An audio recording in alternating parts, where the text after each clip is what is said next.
শুকরিয়া আদায় করেছেন। আল্লাহ রাব্বুল আলামিন পবিত্র কুরআনুল কারীমের ভিতরে সূরা ইব্রাহিম ৭ নম্বর আয়াতের ভিতরে আল্লাহ বলছেন, লাইন শাকারতুম লাযীদান্নাকুম ওয়া লাইন কাফারতুম ইন্না আযাবি লাশাদীদ। মহান আল্লাহ রাব্বুল আলামিন বলছেন, যে ব্যক্তি আমার নিয়ামত পাইয়া নিয়ামতের শুকরিয়া আদায় করবে, আমি আল্লাহ ওই ব্যক্তির নিয়ামত বাড়িয়ে দিব।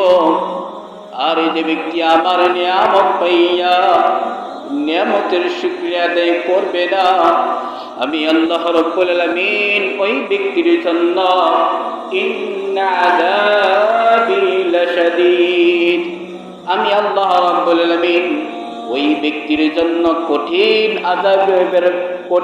আযাবের ব্যবস্থা করে রাখব। এটি আমার কথা নয়, সূরা ইব্রাহিম খুলে দেখেন, মহান আল্লাহ রাব্বুল আলামিনের কথা। ভাইজান মসজিদে আসতে পেরেছেন, এটা আল্লাহর একটি নিয়ামত।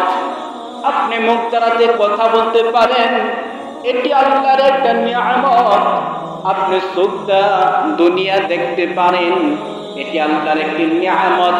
ভাইজান পবিত্র কুরআন কারীমের ভিতরে আল্লাহ রাব্বুল আলামিন সূরা রহমানের ভিতরে বলছেন, একবার নয়, দুইবার নয়, তিনবার নয়, এরকম ভাবে আল্লাহ রাব্বুল আলামিন ৩২ বার এক কথা বলছেন, ফাবি আইয়ি আলাহি রাব্বিকুমা তুকাজ্জিবান।